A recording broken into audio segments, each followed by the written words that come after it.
Hello anime lovers, स्वागत है आपका वाइपर एनीमे एक्सप्लेन्ड चैनल पर। और आज हम देखेंगे अटैक ऑन टाइटन सीजन 4 के एपिसोड नंबर 20 को। दोस्तों, मैंने अटैक ऑन टाइटन के पिछले सभी सीजन्स और एपिसोड्स को एक्सप्लेन किया हुआ है। अगर आपने उन सभी को अभी तक नहीं देखा है तो पहले जाकर पिछले सभी एपिसोड्स को जरूर देख लीजिए, नहीं तो आज के एपिसोड में जो होने वाला है वो आपको ठीक से समझ में नहीं आएगा। उन सारे सीजन्स की लिंक आपको डिस्क्रिप्शन में मिल जाएगी। तो अब चलिए शुरू करते हैं इस होश उड़ा देने वाले एपिसोड को, जिसका नाम है मेमोरीज ऑफ द फ्यूचर।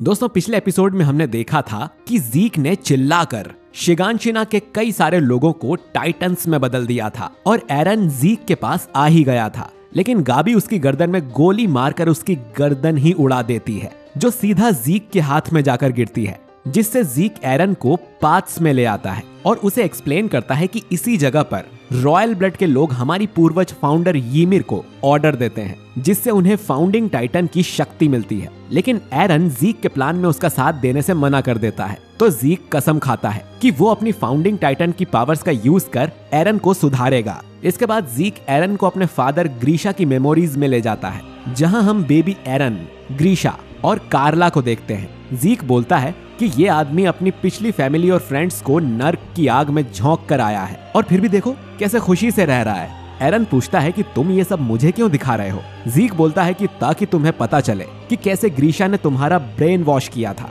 और तुम्हारे अंदर देशभक्ति के बीज डाले थे। इसके बाद ज़ीक एरन को अगली मेमोरी में ले जाने लगता है। जाने से पहले वो ग्रीशा की तरफ देखते हुए बोलता है कि तुम खुश तो बहुत होंगे ग्रीशा, क्योंकि यहाँ तुम्हें कोई तुम्हारे पापों की सजा देने वाला नहीं है। तुम ये भी भूल गए हो कि इससे पहले भी तुम्हारा एक बेटा हुआ करता था। यहाँ ज़ीक खुद की बात कर रहा है, जिस पर ग्रीशा ने कभी ध्यान नहीं दिया था, लेकिन एरन को ग्रीशा बहुत लाड़ से पाल रहा था। इसके बाद ज़ीक एरन को दिखाता है कि कैसे ग्रीशा ने अपने डॉक्टर होने का गलत फायदा उठाया था, ताकि नोबल फैमिली के लोगों के करीब जा सके और ये जान सके कि असली राजा और फाउंडिंग टाइटन कहाँ पर है। लेकिन उसने ये जरा भी नहीं सोचा कि अगर वो पकड़ा गया तो उसकी बीवी और बच्चे के साथ क्या होगा। एरन बोलता है कि क्योंकि वो एक कमीना था, जिसे एल्डिया के आगे खुद अपनी फैमिली की भी चिंता नहीं थी। मैं समझ गया हूँ ज़ीक कि मुझे पैदा ही नहीं होना चाहिए था। मैं अब ब्रेन वॉश्ड नहीं हूँ। लेकिन ज़ीक को पता था कि शायद एरन फिर से झूठ बोल रहा है। वो एरन से कहता है कि इतनी जल्दी क्या है, हमारे पास समय की कोई कमी नहीं है। इसके बाद वो ग्रीशा की कुछ और मेमोरीज देखते हैं, जिनमें ग्रीशा एरन को बहुत लाड कर रहा था। वहीं नोबल्स का इलाज करने के बहाने असली राजा कहां पर है, इस बात का पता भी लगा रहा था। यहाँ हमें कैनी का कैमियो भी देखने को मिलता है, जो उस समय राजा के लिए काम कर रहा था। इन्वेस्टिगेट करते हुए ग्रीशा को आखिरकार वो चर्च मिल ही जाता है, जिसमें से उस अंडरग्राउंड चैपल में जाने का रास्ता बना हुआ था, जहाँ रॉयल फैमिली अक्सर ही आया करती थी। एरन ये जानकर हैरान होता है कि ग्रीशा ने इतनी जल्दी इस चैपल का पता लगा लिया था, लेकिन उसने रॉयल फैमिली पर अटैक कुछ सालों बाद किया था। ग्रीशा चाहता तो अभी फाउंडिंग टाइटन छीन सकता था, लेकिन वो वापस लौट जाता है, क्योंकि वो अपनी फैमिली और एरन के साथ जितना हो सके उतना ज्यादा समय बिताना चाहता था। ये देखकर ज़ीक थोड़ा हैरान हो जाता है कि ग्रीशा ने अपने दूसरे बेटे एरन के लिए अपने रेस्टोरनिस्ट मिशन को भी टाल दिया। इसके बाद ये उस बेसमेंट में जाते हैं, जहां ज़ीक बोलता है कि लगता है ग्रीशा अपने पास्ट में की हुई गलती से सीख गया है, लेकिन फिर भी एरन, तुम ग्रीशा की राह पर चल रहे हो। तुम अपनी असली पहचान खो चुके हो, ये तुम्हें जल्द ही पता चलेगा। एरन की नजर ग्रीशा के साइड में पड़ी उसी फोटो पर जाती है, जिसमें उसकी पहली फैमिली है। तभी ग्रीशा नींद में कहता है कि मुझे माफ कर देना ज़ीक, और अचानक ही उसकी आंख खुल जाती है और वो कुछ सेकंड्स के लिए ज़ीक को देख भी लेता है और पूछता है कि ज़ीक, क्या ये तुम हो? लेकिन फिर वो बैठ जाता है और बोलता है कि ये दाढ़ी वाला बूढ़ा आदमी मेरा बेटा ज़ीक कैसे हो सकता है? मैंने जरूर कोई सपना देखा होगा। ज़ीक ये जानकर हैरान हो जाता है कि ग्रीशा ने उसे कैसे देख लिया, वो तो बस उसकी मेमोरी है।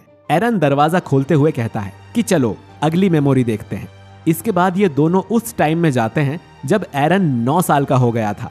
ज़ीक को समझ आ गया था कि ग्रीशा ने एरन को बिल्कुल ब्रेन वॉश नहीं किया था, बल्कि पूरी आजादी से एरन को बड़ा होने दिया। एरन बोलता है कि इतने सालों की मेमोरीज देखने से पहले ही मैंने कहा था कि इसका कोई मतलब नहीं होगा। ज़ीक पूछता है कि फिर तुमने मुझे धोखा क्यों दिया? तुम्हारे पिता ने तुम्हें कुछ बताए बिना ही तुम्हें फाउंडिंग टाइटन दे दिया था, और उसके बाद तुम वैसे ही लड़ते रहे जैसे कि ग्रीशा चाहता था। ज़ीक एरन से पूछता है कि आखिर तुम्हारा प्लान क्या है? तुम फाउंडिंग टाइटन के साथ क्या करना चाहते हो? एरन बोलता है कि जब से मैं पैदा हुआ हूँ तब से मैं ऐसा ही हूँ। इसके बाद ये दोनों थोड़ा और आगे जाते हैं जब एरन ने मिकासा को बचाने के लिए उसके किडनैपर्स का मर्डर किया था। एरन बोलता है कि तुम्हें लगा कि हम दोनों एक जैसे हैं, लेकिन तुम गलत थे। कोई मेरी आजादी छीने उससे पहले मैं उनकी आजादी छीन लेता हूँ। इधर ग्रीशा एरन से पूछ रहा था कि उसने उन लोगों को क्यों मारा, जिस पर छोटे एरन ने बोला था कि मैंने कुछ गलत नहीं किया है, मैंने बस इंसान की शक्ल में छुपे जानवरों को मारा है। इधर एरन जीक से कहता है कि ये सब मुझे मेरे पिता ने नहीं सिखाया था, बल्कि मैं इसी सोच के साथ पैदा हुआ था। मैं वो कमजोर छोटा भाई नहीं हूं जो तुम मुझे समझ रहे थे, और मैं तुम्हें बस एक सताया हुआ निराश इंसान समझता हूं जो अभी भी अपने मरे हुए पिता की यादों से परेशान है। जीक बोलता है कि लेकिन मैं अपने फादर का आभारी हूं, क्योंकि उनकी वजह से मेरी आंखें खुल गई थी और मैं एल्डिया के खतरे से पूरी दुनिया को बचाने वाला हूं। इसके बाद जीक आगे बढ़ जाता है, लेकिन एरन वहीं रुककर खुद को यानी छोटे एरन को देखता है जब उसने मिकासा को अपना रेड स्कार्फ दिया था। अगली मेमोरी में जाकर जीक एरन से कहता है कि फाउंडर की शक्ति मेरे हाथ में है, मैं जब चाहूं अपने यूथेनाइजेशन के प्लान को पूरा कर सकता हूं, लेकिन मैं तुम्हारा साथ कभी नहीं छोड़ूंगा, ठीक जैसा मिस्टर कसावर ने मेरे लिए किया था। दुनिया बचाने से पहले मैं तुम्हें बचाना चाहता हूं। इसके बाद ये उस समय में जाते हैं जब ग्रीशा ने अपनी उस फोटो के पीछे वो मैसेज लिखा था कि इंसानियत अभी भी खत्म नहीं हुई है। ग्रीशा इस फोटो को अपनी बुक में डालता है और फिर उसे अपने ड्रॉर में रखकर लॉक कर देता है। ये वही चाबी थी जो बाद में ग्रीशा ने एरन को दी थी। तभी ग्रीशा अपने सामने हैरानी से देखता है जहां एरन खड़ा हुआ था। इसके बाद हम एपिसोड नंबर 1 वाले समय में जाते हैं जब एरन और मिकासा बाहर से जलाने की लकड़ी लेकर आए थे और कार्ला उन्हें खाना खाने के लिए टेबल पर बैठने के लिए कहती है। ग्रीशा इन्हें बताता है कि वो कुछ दिनों के लिए टाउन से बाहर जा रहा है। वहीं मिकासा सबको ये रिवील कर देती है कि एरन बड़ा होकर स्काउट रेजिमेंट को ज्वाइन करना चाहता है। इस पर एरन को अपनी मदर से बहुत डांट पड़ती है, क्योंकि स्काउट्स रेजिमेंट में भर्ती होना बहुत ज्यादा खतरे वाला काम था। ग्रीशा एरन से पूछता है कि तुम ऐसा क्यों करना चाहते हो, जिस पर एरन बोलता है कि वो जानना चाहता है कि बाहर की दुनिया कैसी होती है। मैं अपनी सारी जिंदगी इन वॉल्स के अंदर कैद रहकर नहीं बिताना चाहता हूँ, और अगर सभी ऐसा खतरे का सोचेंगे तो जो स्काउट्स वॉल के बाहर जाकर मारे गए हैं उनका मरना बेकार हो जाएगा। ग्रीशा एरन की बात समझ जाता है और बोलता है कि जब मैं वापस लौटूंगा तो तुम्हें बेसमेंट का सीक्रेट बताऊंगा।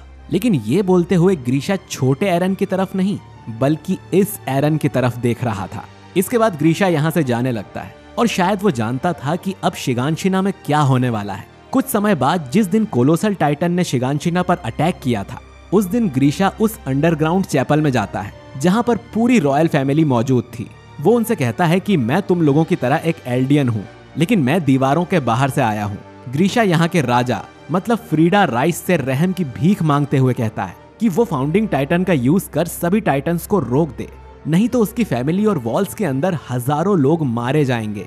लेकिन जैसा कि हम जानते हैं कि फ्रीडा चाह कर भी कुछ नहीं कर सकती थी, क्योंकि राजा फ्रिट्स की युद्ध त्यागने की ख्वाहिश उस पर हावी थी। फ्रीडा बोलती है कि हमने जो पाप किए हम उनसे कभी नहीं भाग सकते, उनका फल एल्डियंस को मिलकर ही रहेगा। अगर फाउंडिंग टाइटन्स की शक्ति फिर से कमजोर हाथों में पड़ी तो चारों तरफ सिर्फ विनाश ही होगा, ठीक जैसा ग्रेट टाइटन वॉर के समय हुआ था।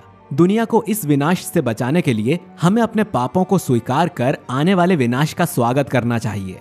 जीक को रियलाइज होता है कि उसकी और फ्रीडा की सोच बिल्कुल एक जैसी है, लेकिन वो ये भी जानता है कि यहाँ पर ग्रीशा ने इस पूरी रॉयल फैमिली को कुचल डाला था और फाउंडिंग टाइटन को चुरा लिया था। एरन, तुमने कहा था कि तुमने ये मेमोरी देखी है और फादर ने जो किया उससे तुम्हें बहुत बुरा लगा था, क्या वो भी एक झूठ था?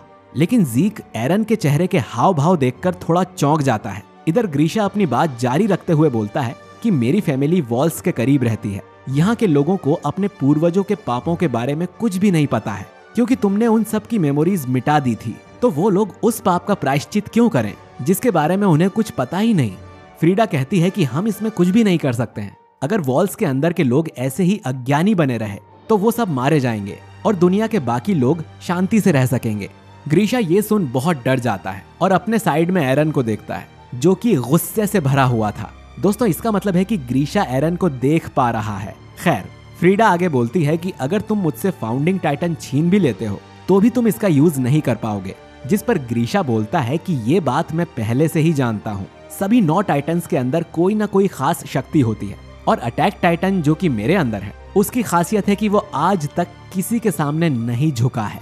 ऐसा इसीलिए क्योंकि अटैक टाइटन का असली मकसद राजा की सोच के खिलाफ लड़ना है, अटैक टाइटन ना सिर्फ पास्ट की बल्कि अपने भविष्य की मेमोरीज की झलक भी देख सकता है। जी हाँ दोस्तों, अटैक टाइटन आने वाले सभी इनहेरिटर की मेमोरीज को देखकर ये जान सकता है कि भविष्य में क्या होने वाला है। ज़ीक हैरानी से बोलता है कि भविष्य देख सकते हैं, इसका क्या मतलब है एरन? और अटैक टाइटन की इस शक्ति के बारे में खुद रॉयल फैमिली को भी नहीं पता था। ग्रीशा बोलता है कि मैं उन मेमोरीज की वजह से ही यहाँ तक आया हूँ। अब क्योंकि तुम अपनी युद्ध त्यागने की शपथ के कारण कुछ नहीं कर सकती, तो यही वो समय है जब मैं तुम्हें खाकर फाउंडिंग टाइटन को इनहेरेंट करूंगा और पूरी रॉयल फैमिली का अंत कर दूंगा। भविष्य पहले से ही तय हो चुका है। इसके बाद ग्रीशा अटैक टाइटन बनने के लिए अपना चाकू निकालता है और फ्रीडा भी टाइटन में बदलने के लिए रेडी थी। लेकिन फिर ग्रीशा की नजर रोड राइस के बच्चों पर जाती है और वो अपने घुटनों पर बैठकर रोते हुए कहता है कि मुझसे ये नहीं होगा, मैं बच्चों को नहीं मार सकता हूँ। मैं एक डॉक्टर हूँ, मेरा काम लोगों की जिंदगी बचाना है, ना कि उन्हें खत्म करना। एरन ग्रीशा के पास ही खड़ा था। वहीं ज़ीक ये सब देखकर बहुत ही ज्यादा हैरान और कंफ्यूज था और वो बोलता है कि ये कैसे हो सकता है? ग्रीशा ने तो इस फैमिली को मारकर फाउंडिंग टाइटन को ले लिया था, पास्ट कैसे बदल सकता है? वहीं इधर ग्रीशा की बातें सुन फ्रीडा भी रुक गई थी, लेकिन रोड राइस और बाकी फैमिली उसे उकसाती है कि वो जल्दी से टाइटन में बदलकर उस आदमी को मार डाले। इधर एरन ग्रीशा के कंधे पर हाथ रखते हुए उसे कहता है कि क्या कर रहे हो फादर, खड़े हो जाओ। क्या तुम भूल गए तुम यहाँ क्या करने आए थे? तुम यहाँ अपनी बहन के लिए आए थे जिसे कुत्तों को खिला दिया गया था। तुम अपनी पत्नी डियाना और अपने दोस्तों की मौत का बदला लेने आए थे। तुम्हें आगे बढ़ते रहना होगा, चाहे तुम मारे ही क्यों ना जाओ। आखिरकार तुमने ही इस कहानी की शुरुआत की थी। ज़ीक ये सब देख हमारे जैसे ही शौक में खड़ा था कि एरन अपने फादर से बात कैसे कर पा रहा है। एरन की बात मानते हुए ग्रीशा टाइटन में ट्रांसफॉर्म होने लगता है। उसके बाद क्या हुआ था ये तो हम जानते ही हैं। ग्रीशा ने रोड राइस को छोड़कर उसकी पूरी फैमिली को कुचल डाला था और फ्रीडा को खाकर फाउंडिंग टाइटन को इनहेरेंट कर लिया था। और दोस्तों, एरन को ये बातें शायद तब पता चली थी जब उसने सीजन 3 में हिस्टोरिया के हाथ को किस किया था। ज़ीक अभी भी ये सब जानकर शॉक में था। इधर ग्रीशा उस चैपल से बाहर भागता है और अपने टाइटन में से भी बाहर निकलता है। हम उसके हाथ में एक टाइटन सीरम का बॉक्स भी देख सकते हैं जो उसने इस चैपल से ही चुराया होगा और यही सीरम उसने बाद में एरन को लगाया था। खैर, ग्रीशा ने अभी जो कुछ भी किया उसके लिए उसे बहुत बुरा लग रहा था। ग्रीशा चिल्लाते हुए कहता है कि मैंने रोड को छोड़कर बाकी सबको मार दिया है जैसा कि तुम चाहते थे। अब तो तुम खुश होना एरन, क्या इससे एल्डिया सच में बच पाएगा? दोस्तों, हमें पता चलता है कि एरन ने ग्रीशा को भविष्य में होने वाली सभी यादें नहीं दिखाई हैं। वो बस यही जानता है कि आज के दिन वॉल पर टाइटन्स का अटैक होगा। उसे ये तक नहीं पता कि उसकी वाइफ कार्ला इसमें बचेगी या नहीं। हम देखते हैं कि ज़ीक ग्रीशा के सामने ही खड़ा था। ग्रीशा नीचे देखते हुए बोलता है कि तुम भी यहीं कहीं हो, है ना ज़ीक? इस समय के बाद से तुम्हारी मर्जी का कुछ भी नहीं होगा, सिर्फ वही होगा जो एरन चाहेगा। मैंने एरन की मेमोरीज देखी है, मुझे पता है एरन का प्लान क्या है और वो कितना ज्यादा भयानक है। ग्रीशा जब सिर ऊपर करता है तो उसके सामने सच में ज़ीक खड़ा था। ग्रीशा बोलता है कि तुम कितने बड़े हो गए हो, मुझे माफ कर दो, मैं एक बहुत बुरा पिता था। इसके बाद ग्रीशा ज़ीक को गले लगाते हुए कहता है कि वो उससे बहुत प्यार करता है, काश वो उसके साथ और ज्यादा समय बिता पाता। ग्रीशा की ये बातें सुन ज़ीक सदमे में था। उसने हमेशा अपने फादर को गलत समझा था और उससे नफरत की थी, लेकिन ये सब सुन ज़ीक के मन में ग्रीशा के लिए जो भी गुस्सा था वो खत्म हो जाता है।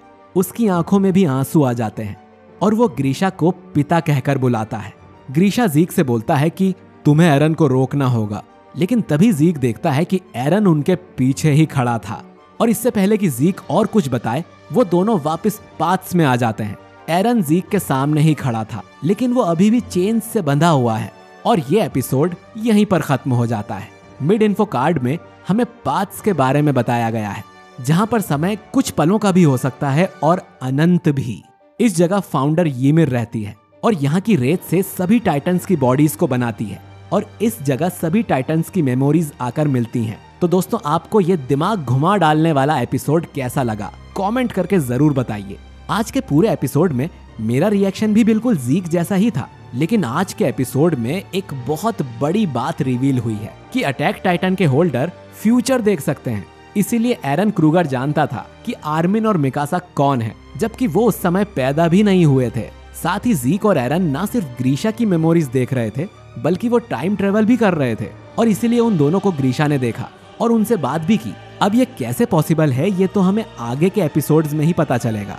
तो दोस्तों, क्या इसका मतलब एरन पहले से ही जानता है कि क्या होने वाला है? क्या अब तक हमने अटैक ऑन टाइटन में जो कुछ भी देखा है वो सब एरन की मर्जी से हुआ है? और एरन अब आगे ऐसा क्या भयानक करने वाला है जिसकी चेतावनी ग्रीशा ने ज़ीक को दी है? खैर, अगले एपिसोड के प्रीव्यू की बात करें तो शायद अगले एपिसोड में हमें फाउंडर ymir की ओरिजिन स्टोरी जानने को मिलेगी कि वो कौन थी और उसे टाइटंस की शक्ति कहां से मिली। तो अगर आपको ये वीडियो पसंद आया है तो जल्दी से लाइक जरूर करिए और अगला एपिसोड मिस ना करने के लिए हमारे चैनल वाइपर एनीमे एक्सप्लेन्ड को सब्सक्राइब करके बेल आइकन जरूर दबाइए। बाकी मैं मिलता हूं आपसे अगले मंडे को एक नए एपिसोड के साथ। शुक्रिया।